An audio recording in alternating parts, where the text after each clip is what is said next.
Assalamualaikum warahmatullahi wabarakatuh. Teman-teman, saya lagi ngopi ini di tempat wisata edukasi desa di Jalan Kecamatan Useret, Kabupaten Nganjuk.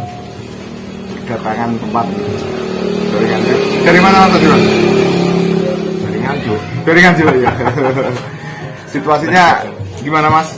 Dengan dilihatnya wisata-wisata desa?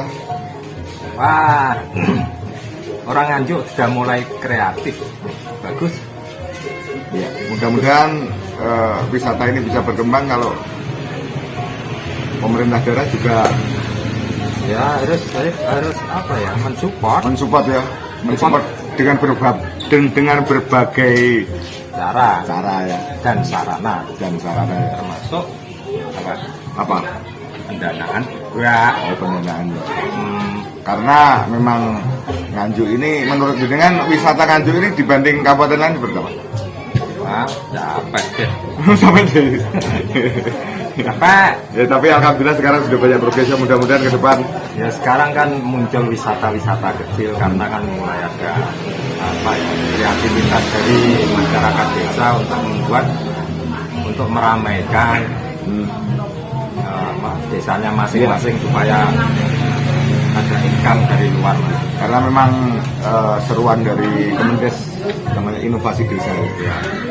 Jadi ada dana dari pemerintah yang untuk dikerjakan membangun inovasi sesuai dengan potensi desa yang ada. Sekarang kita sebagai warga Nganjuk, Mas Soni, alhamdulillah Nganjuk sudah mulai bergeliat, yaitu dengan istilah Jalan Ahmad Yani dibangun ya. Ya. Menjadi Pedestrian itu tuh. apa namanya? Pedestriannya apa? Pedestrian itu ya kayak trotoar tempat jalan-jalan. Oh, tempat jalan-jalan ya. Jalan-jalan. Terus nuansanya dibuat seperti Malioboro. KW 15. Maksudnya gimana? Ya jangan disamakan Malioboro atau sidik-sidik kok Malioboro, terlalu jauh. Enggak, maksud saya Madiun gitu aja lah. ke Malioboro. Oh ya, boleh. Ini kualitasnya masih belum, mungkin karena anggarannya tidak sebanyak itu ya. Ya sebetulnya anggarannya itu banyak loh itu buat pedestrian itu. Saya dengar itu ya bukan dengar, ada datanya juga itu 23,5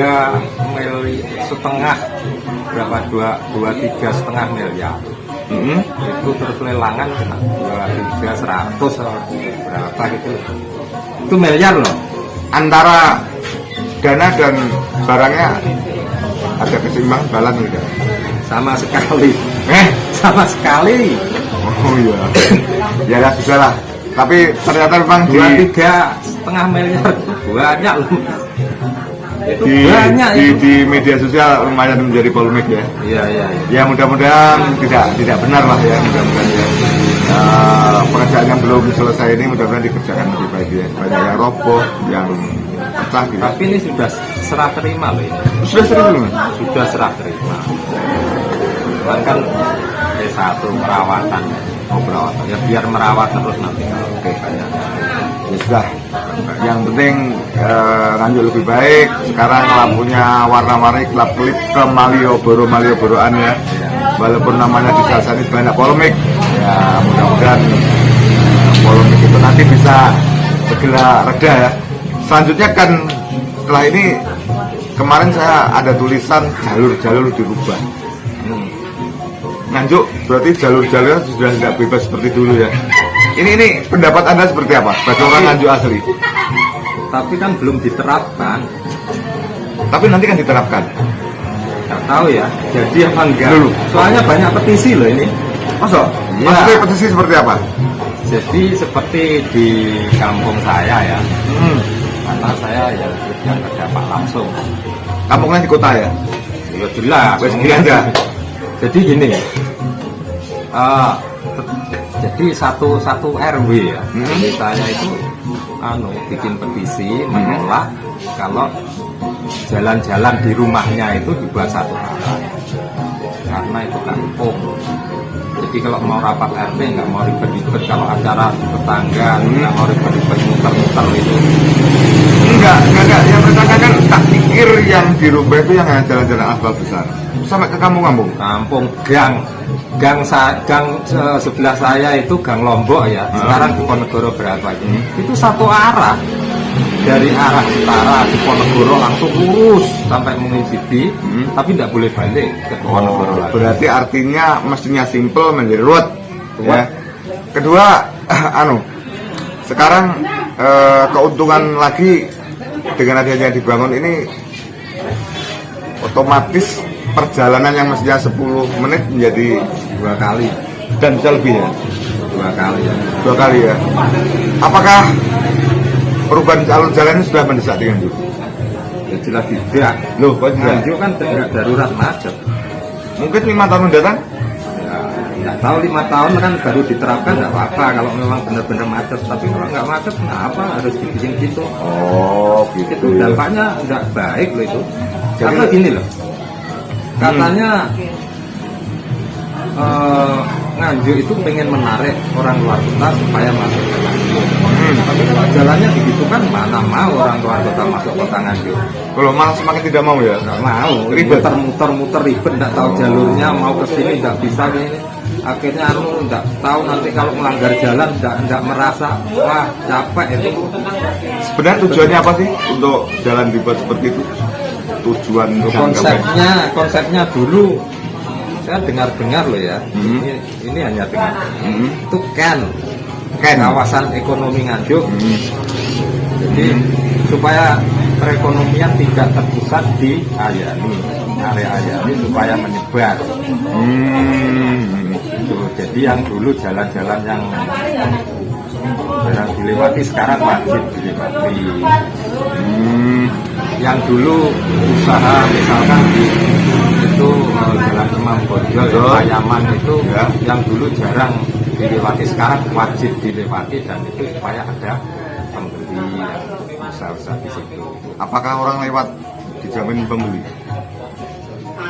Yang jelas yang enggak. Yang jelas itu konsep itu jelas dipikir ya Mas. Ya, Ya kita menghargai, jadi konsep itu jelas dipikir. Tapi kan begini, Nganjuk ini brandnya menurut saya yang harus ditingkatkan. Karena berapa sih orang luar kota datang ke Nganjuk satu hari? Ada satu studi atau belum? Belum pernah tahu ya. belum pernah tahu. Jadi gini, Nganjuk ini bisa lebih maju kalau punya daya tarik yang luar biasa, sehingga satu hari itu ada 20-30% atau 15% orang datang ke Nganjuk, otomatis pasar menjadi Nganjuk. Ya jelas, Nah, sekarang ini sudah terpikirkan atau belum? nggak tahu. Nek dengan cara yang itu bayangan saya. Yang rame ini yang membeli 20 karena disebar ini hanya membeli 10 kan gitu ya. Jadi gini loh, Iya. ya supaya pemerintah ini harus saran ya. Jadi saya pribadi bukan dari itu. Jadi konsep membangun itu yang jelas Pak. Nganjuk itu harus punya ciri khas. Oh iya. Jadi kalau diomong sama orang-orang yang jauh-jauh itu Nganjuk, oh yang itu loh yang ada anunya. Yang ada apa ya? Misalkan Nganjuk itu ada waduh bangunan pencakar langit misalkan. Oh. Ada anu seperti di Jaya Slamba. Jaya Slamba itu apa namanya? Garo apa itu? itu di tengah itu kan ada kebanggaan sekarang ya, Jaya Tambah itu muter-muter ya. Bagus ya? Itu model Jaya Oh, Stamba. model Ya. Model. Model Jaya Stamba tapi masih keliru. Loh, birunya gimana? Jaya Stamba nggak gitu kok. Jaya Stamba itu kan prasasti Anjoladan itu kan. Bulat. Saya punya fotonya. Oh. Saya pernah foto sama yang asli. Jadi menurut Anda itu replika itu walaupun itu hanya tiruan tapi salah kaprah. gambarnya belum menyerupai gitu ya. Seperti es krim gitu. Oh, seperti es krim. Lah kok terus anak-anak datang malam-malam dikira es krim dia. Kok kadoan dilihat wah, es krim. Terus Nah, sana mau dimut. Loh, gede Pak. Jadi ini loh. Namanya Jaya Stamba itu ya. Itu pucuknya itu ada ornamennya. Pucuknya. Oh, ada. Bawahnya itu ada gelangnya juga ornamen. Nah itu nggak ada ya. Putar-putar sampai mumet saya lihat itu gini muter-muter ini saya tambah masih. Ya, Ya. ini cuman guyon ya. Ya. Ya jangan tersinggung yang merasa menggila. Ya gini teman-teman, jadi apapun sebenarnya alhamdulillah Nganjuk sudah progres. Jangan aja Maksudnya membangun gitu ya. Sudah Punya maksud membangun. ya. Bu bener bu salah punya maksud membangun itu sudah baik gitu ya. Terus Tidak.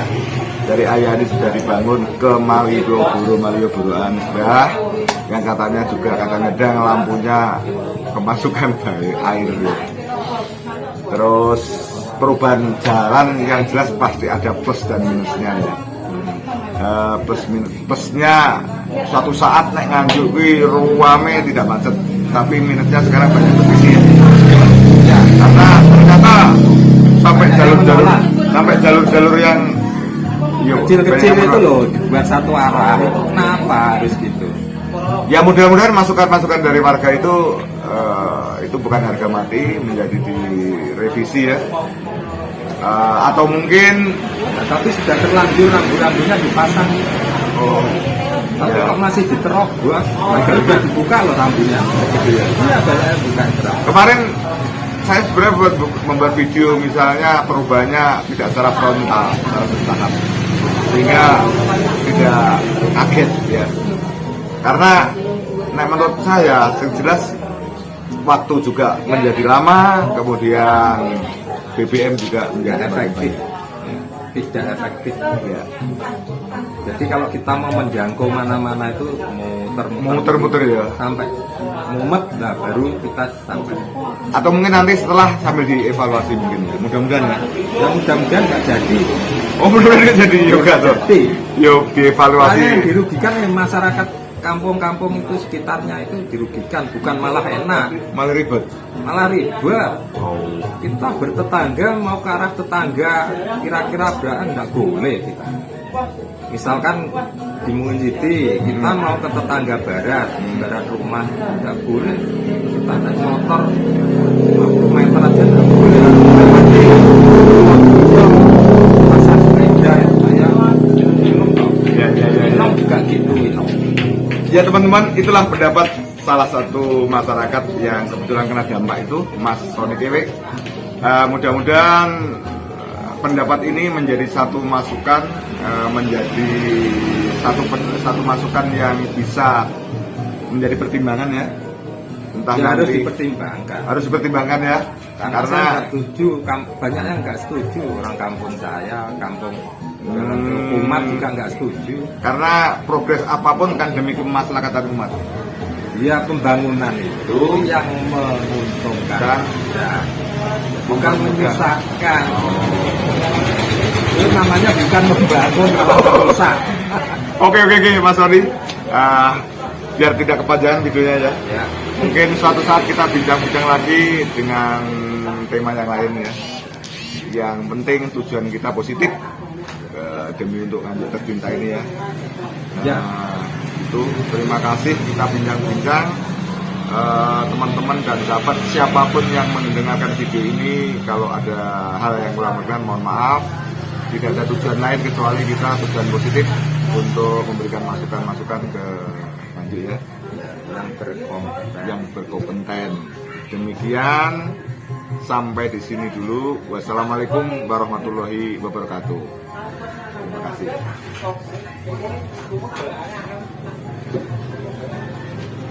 Mbak Sri, kopi Mbak Sri.